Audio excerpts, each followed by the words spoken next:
All right, there we go. We're recording. So, welcome. I'm Parker Gabriel. I'm a sports reporter at the Lincoln Journal-Star, and I'm happy to be joined today by Michael Rose-Ivey and Damon Benning. We're hoping that Bobby Newcomb will be here shortly too. Basically, over the past it's Sunday, or Saturday, June 6th. So over the past 11 or 12 days, there's been a lot of conversation in the fallout from George Floyd's death in Minneapolis at the hands of a white police officer. And there's a lot of ways that you can talk about race and racial injustice. And I thought, being a guy that writes about Nebraska football, what better way to do it than to talk to some guys that are in my wheelhouse, so to speak, as athletes and former athletes, coaches now, both of young men, and Bobby is too, and hopefully he'll be here too. So, guys, thank you for doing this, first of all.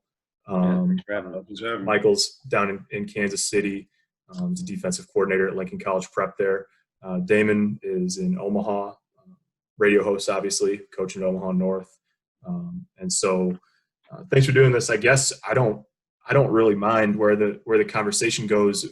We were just sort of chatting before coming on here. And Michael, I wonder what, especially in the last couple of days, with the NFL coming out and Roger Goodell, the commissioner, saying what he said.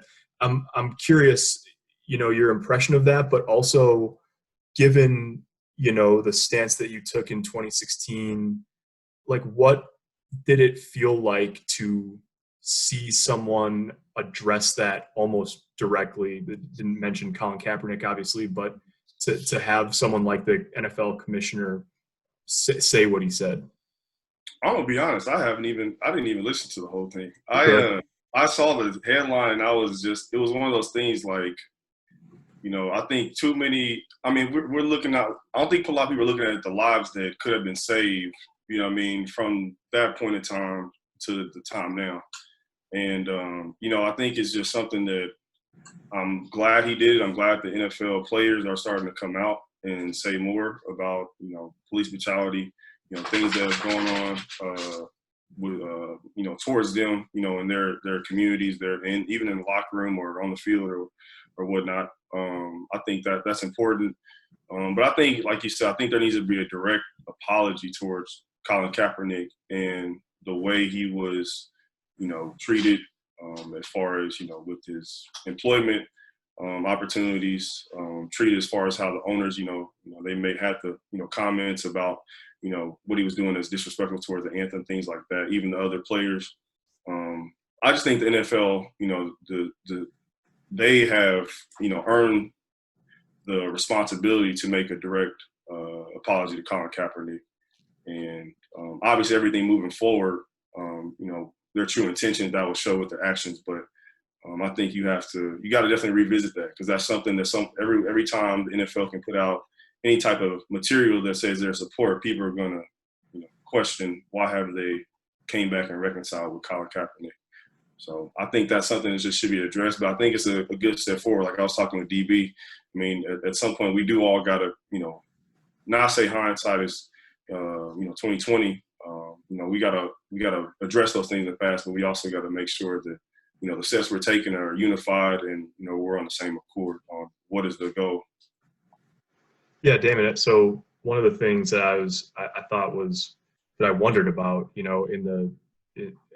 with the NFL addressing peaceful protest, is why does it take what's happened over the last 10 or 12 days? Why does it take such a large scale push to get to a moment like that? And there's a lot of directions I think you can go off of that. Like, why did it take so long? Why does it take such a forceful push and such a disgusting thing to happen, even though it's clearly not the only one? But then at the same time, also, how do you not put that aside, but take progress where you find it and move forward with it too? I mean, it's a hard thing to wrap your mind around, isn't it? Yeah, I think it's kind of twofold, right? There's the initial catalyst that spurs you to move. And obviously that was the death of George Floyd, but it was also on the heels of what happened in Georgia. There was Breonna Taylor. And so emotions were high. And when you get a kind of video, the kind of video that you got where it was very deliberate, it was slow, it was intentional, it was long. And when you add audio and you hear things like "I can't breathe," it brings it closer to home. And I think it gives a reality and a face to a concept that people didn't really want to accept. And the hard thing about it is, and Michael alluded to this earlier, and that's why I'm a huge MRI fan. He said, you know, you can have a starting point, a catalyst, and you can see people want to initiate change. But you also don't want people paralyzed by the past either, because if you guilt folks into things and you lose the authenticity of kind of who you're dealing with, it still becomes a guessing game. And that defeats the purpose of having real, honest, heartfelt conversations. Because it is, while it is important to know where you've been, it's perhaps more important to know where you're going, and perhaps most importantly, how you're going to get there. And it's through the talks that I think are going to be the vehicle to give people a roadmap on just what justice looks like. And you can't really frame it up into this pretty picture until you're willing to have the conversations and understand that it's everybody's problem. It's not just a black problem. It's not just a brown problem. It's a societal problem. And it's systemic, and it's deeply woven in the fabric of who we are, even in our subconscious. And so until you have those kinds of conversations without holding people captive to history, there will be no growth. Yes. So one of the things I've thought a lot about is social media is it's so powerful, right? Because a video like that can go around the world instantly. And then at the same time, I also feel like and I say this as I don't know the perfect way to talk about this, right? Especially just like, a white guy, obviously, there's privileges that I've had in my life that people of color, black people, just, it's not the same. And so but the thing that I've decided is I don't want to be afraid, sort of like you're saying, of talking about that and knowing that it's going to happen in imperfect ways. I don't want you to apologize for it. Right. I want you to be free to be who you are as somebody that is interested in being a good person. So exactly. I want to free you of that right away. But right? I think that, and I think that part of what happens on social media is there's not enough necessarily of the approach that you're taking, and it becomes even people, I'm not just talking about white people, but like the black box on Instagram and Twitter the other day, it started as this like just show solidarity, and then it turned into this, well, maybe it's not a good idea because it's blocking news channels, and maybe this and maybe that, and so many things become gotcha moments, kind of, that I wonder how you move past that. And I suppose maybe, Michael, conversation is part of the answer to that question. Yeah, for sure. But I think definitely like what DB was saying and getting to, I think as long as your approach is genuine, and you're, as I would put it, if you're around elders, you're going to sit down, crisscross applesauce on the floor as they give you the knowledge, the wisdom, the stories of whatever whatever information you're getting from. And that's kind of the same thing. I think a lot of people, you take the approach is just, sit down, let me hear you out. And not try to equate your situation with maybe some situation you've been in similarly, but just be there to listen to someone, and I'm not asking anyone to sympathize, because you're not going to be able to fully sympathize with an experience you've never experienced. And it's just something that's subconscious as well that I think that a lot of black people deal with, whether it be, with the police or even in their own neighborhoods and with people there. It's kind of almost a constant threat, and you're we have to figure out how to eliminate those type of fears. You know what I mean? I just look at it like same thing with the NFL. I look at it, you know, it's a lot of wasted potential that racism has killed. You know what I mean? How many of these black boys could have, you know, helped find cures for, you know, whatever disease you want to put a label under? You know what I mean? How many would have helped us figure out a better way to, you know, transfer wealth, you know, and distribute it through, you know, different classes and different, demographics of people. You know, I just think it's just too much wasted potential. And I think we have a lot of other issues that we could be focusing our attention on, and it's definitely it's preventing us from progressing as a society. But more importantly, I think it's for preventing the Black community from progressing. And until we find, you know, specific ways to be able to, you know, do that, I think we're always going to be in this battle. I mean, I think we have to find ways to specifically help that community. And the first way, I think allies like yourself and other people out there who are willing to, you know, put themselves out there as someone that's willing to listen, then also go out and help. It's important that, you know, we build like genuine relationships, you know, a genuine interest for one another. Because just the same way I would like for you to, you know, see me thrive, I want to see you thrive as well. Any way I can help you, you know, reach your goal, you help me reach mine, then that's how we can be successful. Because, you know, we're not the enemy. You know what I mean? We're not enemies towards one another. Right? We're on the same accord. We're looking to build. So I definitely don't want you to feel any, you know, like guilt or anything. You know, just be yourself, like DB said. You know what I mean? That's for anybody. I couldn't agree more, Parker. And I think it's kind of the catalyst to this whole deal. I tweeted out something the other day where I basically was saying, you know, we had a caller that called into our show, and he said, you know, I haven't been around people of color.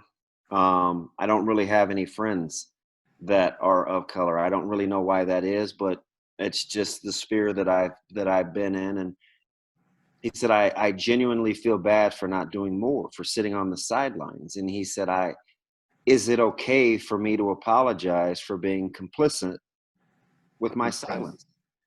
And I basically, it killed me to the core, because number one, I never want people to apologize for being other-centered. Don't feel sorry or don't feel bad because you care about humanity. And to the folks out there that want you to prove your self-worth to them, have their own issues.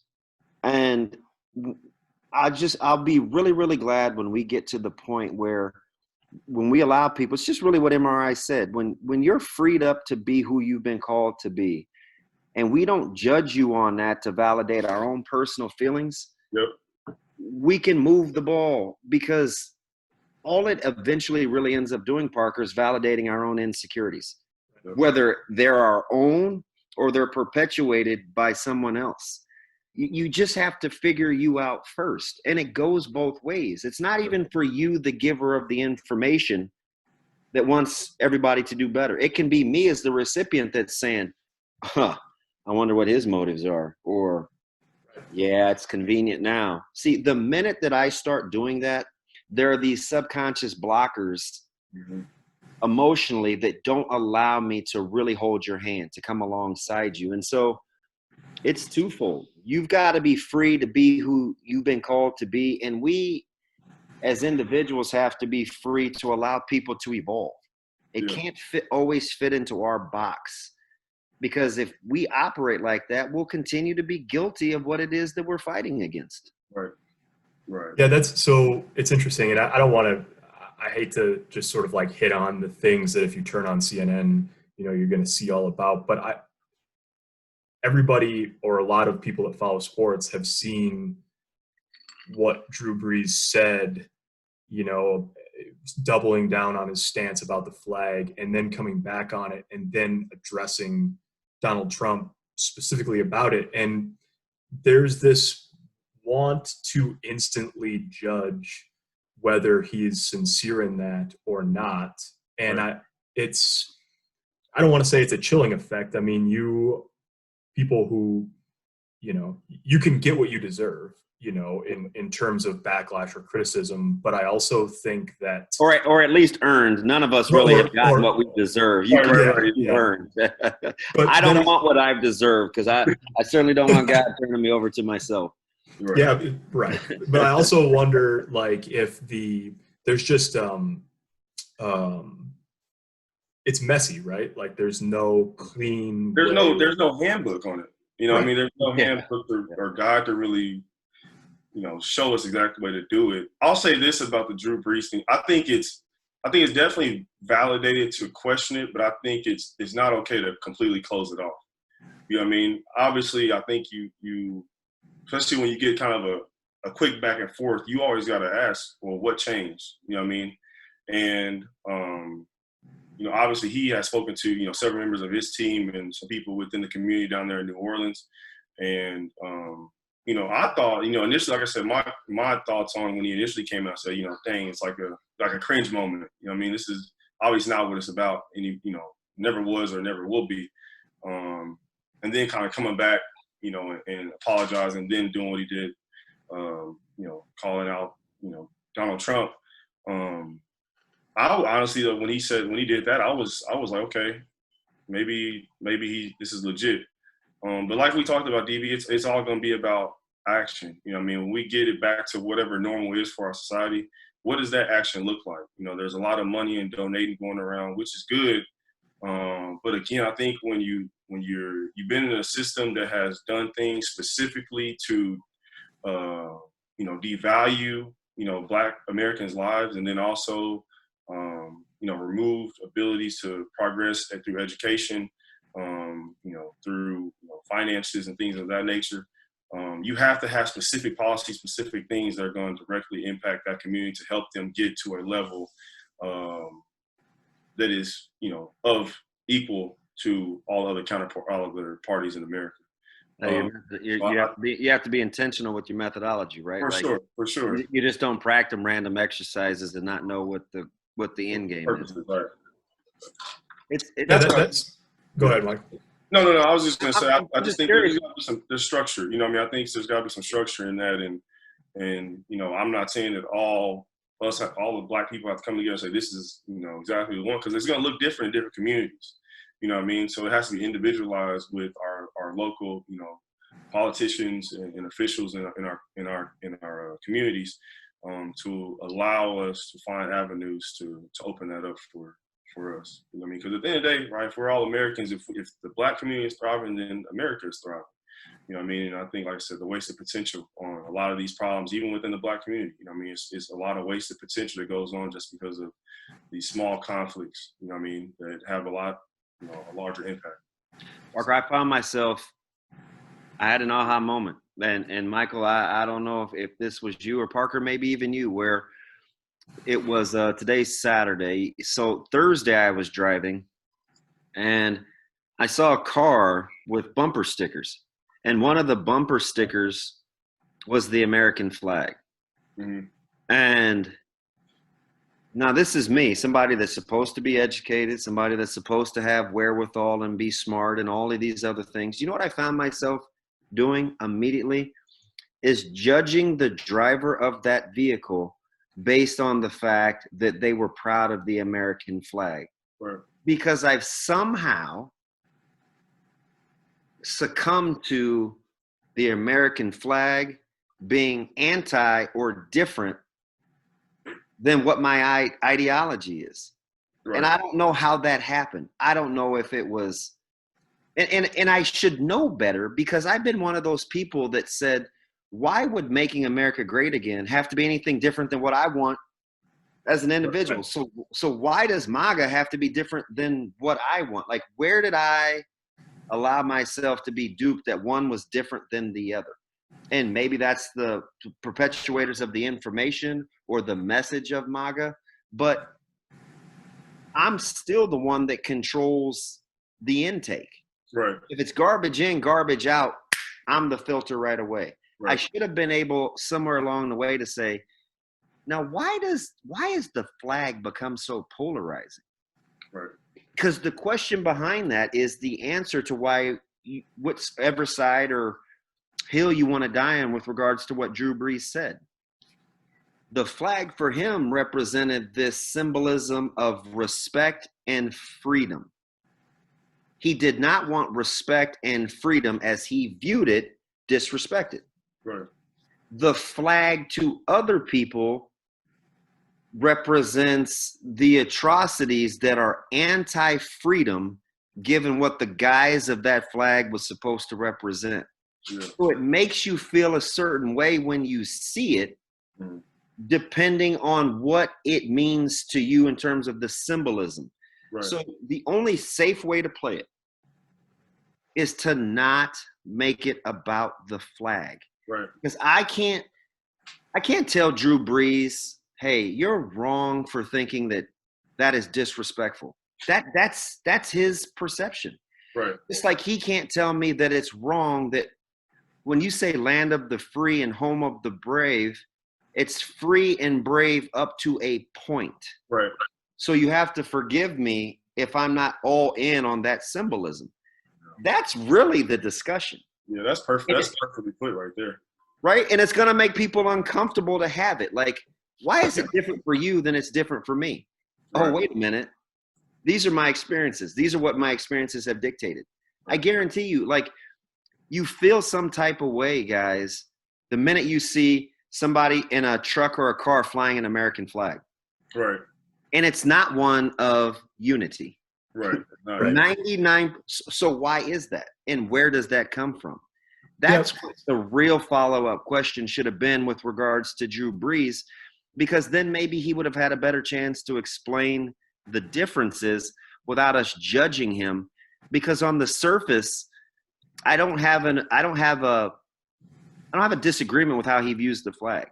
Right. I had a disagreement with him not acknowledging that symbol could mean something different to someone else. Right. That's where the problem was. Yeah, I think it's just the dupe and what the promise of America is. But like you said, for our experiences, we don't get that. We don't see that. It hasn't been that. Yeah, and so it's hard for us to, join along that bandwagon. This is the home of the free land of the brave, when, our brave, were in prison. So there were no free, so or martyred, So like I said, that's perfectly put though right there. Because I feel that same way sometimes when you do see that. It's like you already instantly put a connotation. Yeah, I got a perception of the people that were in that car. Yeah. And I shouldn't have, because we're people and we're in America. Right. But if I'm being honest, that's not what I felt initially. Exactly. Right. Exactly. And I think initially that's what brought me to kneeling, was just that mindset. And I think that's what I think a lot of guys probably never articulated like that, but I bet if they heard it that way, they would agree that's kind of the way they see it. I think Colin Kaepernick said in his initial speech, he talked about what the flag represents to a lot of other people, but, he said for Black people experiences, it's not the same. And therefore, I think when you talk about with the experience, you're not talking about the flags that never done anything wrong in particular. It's the treatment underneath the flag. You know what I mean? And Parker, he's spot on, and it's systemic, right? Because free speech, the First and the Second Amendments, for peaceful rallies, for freedom of speech, the right to bear arms, those that have cast views kind of aspersion have hid behind the guise of the flag. Well, I can say this, or I can act like this, or I can do this because of this American flag right here, and under the Constitution I can, so therefore. Right. And then the people that are the recipients of that behavior or that speech, or on the other side of those pickets or protests or the right to bear arms, are thinking, wait a minute, I'm from here too. Why are you using that flag as a shield? Okay, I'm just going to move past the flag. Right. So that's, and it's systemic and it's subconscious. Yep. And it's a really powerful and polarizing thing when it was designed for everybody. It's just we use it under the guise of whatever it is that we want to cast on you to defend the way that I believe. We at some point have to find a way to get past that. Yeah. So then I think when you were talking about methodology earlier and moving forward, I think that one of the things I've sort of thought about and wrestled with recently is there's a lot of avenues to do that. And a lot of people start with policy and law, right? That's where people's mind go. But if the sentiment that you're talking about in regards to the flag, and does it do I count in that, or does that really, does the flag work for me? I think you can have the same conversation about the political process, right? I mean, it's No one thing question. to say we need policy change or law change, but that in and of itself is a hurdle that sometimes it can be for anybody, but in particularly maybe in this situation can seem like a hurdle that is a really difficult one to get over to spark, policy change or law change. Yeah, It takes courage, right? MRI, like it takes courage and belief to say, okay, if I fill out my 2020 census and people know me and they know who I am and where I live, and I'm a registered voter, do I have enough confidence and belief in this process that if I choose to be heard that way by educating myself on what's going on in my communities, whether it's the prosecutors, whether it's police review boards, whether it's who's in office, whether they're conservative or liberal or whatever, if I take time to educate myself and I vote on those issues and I kind of handicap myself with the facts, will that work? Do I believe that it will work? Because right now we're at this crossroads. People that look like MRI and I, that I think we try to impact, we say, hey, listen, kids, you got to go out and vote. You have to be heard. You have to find ways to work within the system to affect change. The immediate pushback I hear is, well, that doesn't work. You see what politics has done for me. It's been divisive. It's been this, and we can't agree on this. So I want to do my own thing.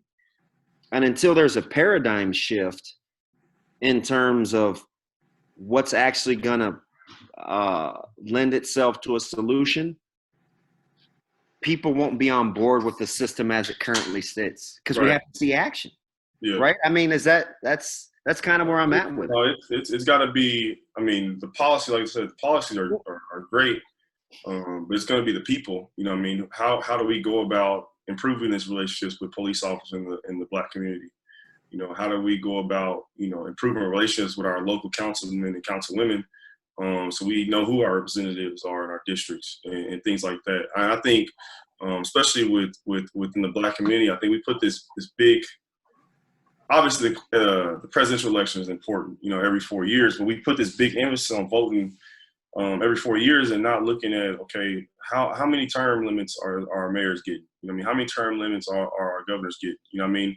And those, are the people who are going to represent us, truly represent us in our interests and the things we want. So we have to be more, focused on those elections. And if we get the right people in those elections, then the electoral college should take care of itself. Now, that's a whole other conversation you can have about that and that process. And do we even, as all Americans, have faith in the political system, especially coming from, the reports of, Russia's, involvement in the election and things like that.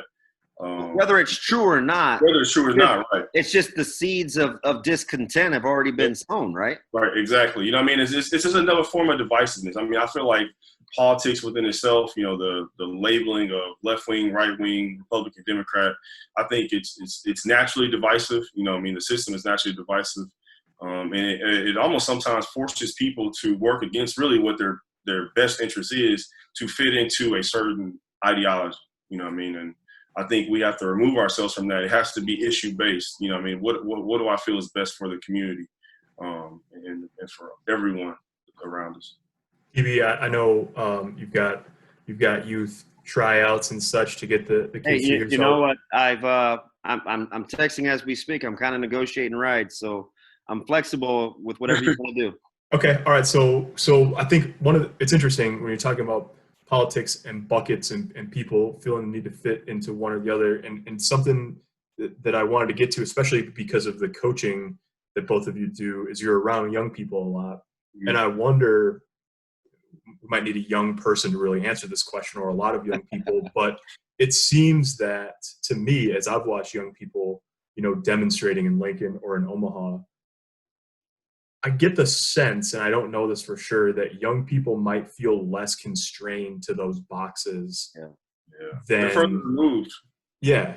And they see, I don't know if it's technology based or if it's just because of the passage of time and as, the parenting that they're getting, the guidance they're getting. But it seems to me that I've been really amazed by the way how young people have acted and come out and all of this in the past couple of weeks. And I wonder, from your experience as coaches, why do you think that is? Like, what has allowed young people to have such a strong presence in all of this? I'll say here locally, like there was a demonstration led by some teenagers. I believe two teenage girls led a pretty peaceful and powerful demonstration last night here in Kansas City. And I just think there a lot of, we talk about, in sociology, about the difference between how, Black boys and Black girls are viewed as far as, when do we see them as quote unquote adults or, decision makers on their own lives. And it's a lot earlier because they're sometimes put in situations where they have to carry, the weight of a father, brother or father, mother type of situation. So I think a lot of these kids have experienced a lot early on. And I feel like that's why you see a lot of these young people out there, wanting to find a way to help. I think sometimes that we push them to the side because of their youth and maybe their inexperience and these type of things. But I think their experiences are validated. And they should be, spoken about, and they should have a voice. And we talk a lot about, the youth are the future and things like that. It's very refreshing to see, a lot of these young people leading these leading these protests and leading these demonstrations. I just hope, with all them being out here, that they have, some type of elderly leader that's helping, with the guidance of how to go about these things. Because like DB said, you have to be very intentional with your steps when you're dealing, with these type of things, because it is a delicate thing that can be, words can be misconstrued, things can be pulled and turned here to incite, different type of emotions for other people, other groups. So I think being around these kids, like I said, it's me coaching the inner city, these kids have seen a lot, a lot in, a short time span. And there's been a couple guys I know that have been out and doing rallies and stuff like that. But I feel like with as much information out there, they don't have an excuse to be ignorant to this type of stuff going on. And then also I think too, I've seen here with the suburban school, there's been a lot of, hashtags are going out where, Black students are, talking about their experience in suburban districts as well here. And it's been very powerful. And I think that's a big reason too, why you're getting a lot of multicultural, support on this movement. It's because as much as we talk about the inner city and the Black community, there are a lot of Black families that live in affluent neighborhoods, middle class to upper middle class neighborhoods, and they are going to schools that are predominantly white. And I feel like this generation has, like I said, they're further removed from, Jim Crow. They never seen anything of the sorts. They never really maybe learned about those type of things to the manner that we may have learned about since they were, much closer to our younger age. So I think they see things a little bit differently. I think that's, like I said, it's very refreshing to see. And that's going to be needed. You need allies on all sides. But for Black people, like I said, we have an experience that we see a lot of things early on in a lot of situations, and we're put in these situations. So I think the energy that's out there now is looking for better for the next generation, the next group of people, of young people. Yeah, Parker, first of all, I'm captivated listening to MRI. Very, very spot on. The other thing I would add to that is it's kind of the perfect storm of this generation, right? There's the information, the technological savvy that kids have.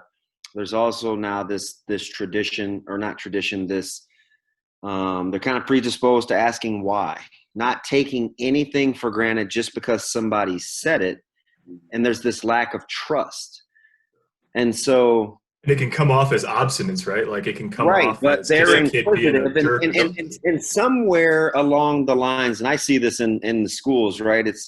We've moved past the ability to say, well, because I said so, and it's now become, well, because I'm doing it too. Yeah. Right? So there's a difference. My dad used to say, well, I'd say, why such and such? And after I woke up, he would say, because I said so. Right. Now it's, well, I better model and do because everybody's so inquisitive and I'm going to get second guessed.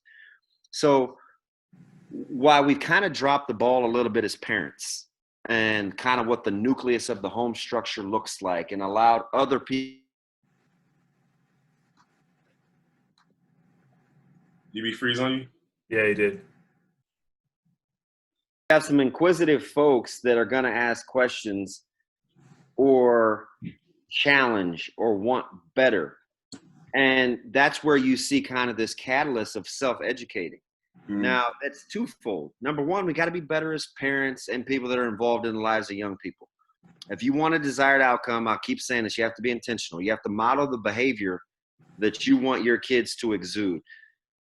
Number two is we have to be consistent, right? You can't always defer and deflect because you're insecure about what you're bringing to the table. You have to be honest and forthright and trust that through building relationships, you can establish rapport.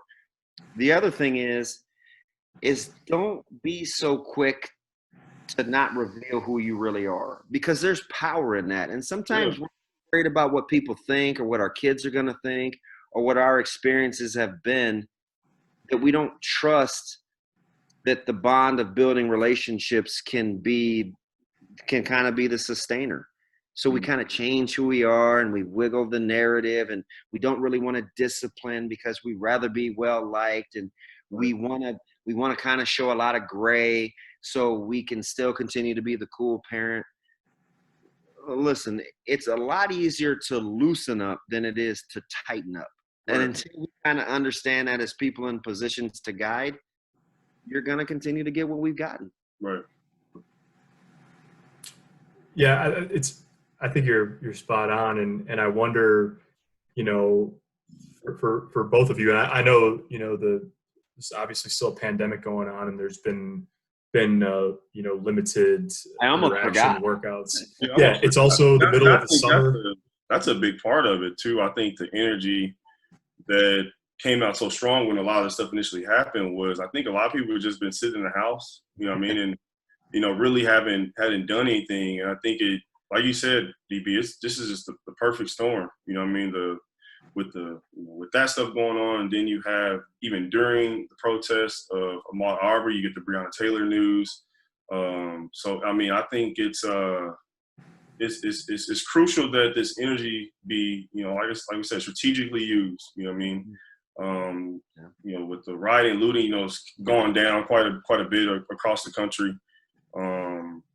It's important that the strategizing begins, you know what I mean? And like I said, within each community is going to look different, what we're asking for, from whether it be the police department, our mayors, things like that. But there needs to be, a formulating of policies starting going forward. And then, like I said, the relationship part, I think, has to come as people change, genuinely change, and look to change and look to find their role within the new society that we're trying to build. You know what I mean? That's inclusive to everyone. And I think that's a big part too. I think people have to realize that this isn't, I think a lot of people tweeted that out, this isn't black versus white. This is, everybody versus racism. And I think at the end of the day, that's what it is. I mean, I think I look at it almost now, it's kind of like, the cool kids that used to bully everyone finally, rallied together in the school, and they, got them out.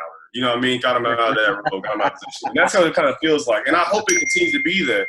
But I hope that one of my favorite, artists, J. Cole, he wrote a song called High for Hours, and it was talking about. I thought you were going to go with Be Freed. No. But yeah, he was talking about, the cycle of abuse, how the abuser, the abusive, once he overtakes the abuser, sometimes takes on the role as being the new abuser. So, I think we have to be mindful of becoming what we're trying to fight, while we're, trying to dismantle the system piece by piece. You know what I mean? We don't want to, destroy this system just to put together another system that's going to perpetuate, hate, violence, racism, things of that sort. Trying to create something that's inclusive to everyone. You know what I mean? It's weird, right? It's like we try to sweep, like as parents sometimes, or people that are involved in the lives of young people, Parker, we try to sweep this stuff under the rug, right? But what happens, right? Dirt comes up. Right. Like just try it. It's like trying to bottle smoke. You're not going to quite get it all. And it's do you want to deal with the residue post trying to clean up? Because that's when you have explaining to do. What you should do is try to get it right the first time, and instead of trying to sweep it under the rug, just address it and deal with it for what it is, and that's just dirt. Right. Exactly. We could probably do this for several hours, and I think one thing that I do think is that, you know, in attempting to not, you know, when something has momentum, it can take on a life of its own, and sometimes it just keeps going. But I do think that, you know, one of the important parts of this will be continuing conversations, and, you know, and that. So one thing I'd like to do is to maybe not at a regular interval, but to do this again at some point down the road too. Sure. Not to draw attention or anything like that, but just because the nature of the conversation's a lot different now than it was 2 weeks ago or 2 months ago. And I think that, I mean, I know I've learned a lot in an hour, and I think that, you know, it's up to people who, especially people like Damon and I, who talk for a living, you know, that there's Hey, we talk to MRI every Friday. That's right. That's right. He's getting ready to be in the same boat. Yep. So I know it's going to get busy. I know people are going to go back to, you know, to coaching and teaching and all of that. But I'd like to do this again at some point down the way. And I appreciate you guys for being here, obviously, and looking forward to catching up in the future. So I appreciate you doing this. Yeah, thanks, Parker. MRI, it's always all love, Parker. You know the same. Yeah. Appreciate you, man. I appreciate you guys. I'm definitely down to do this again.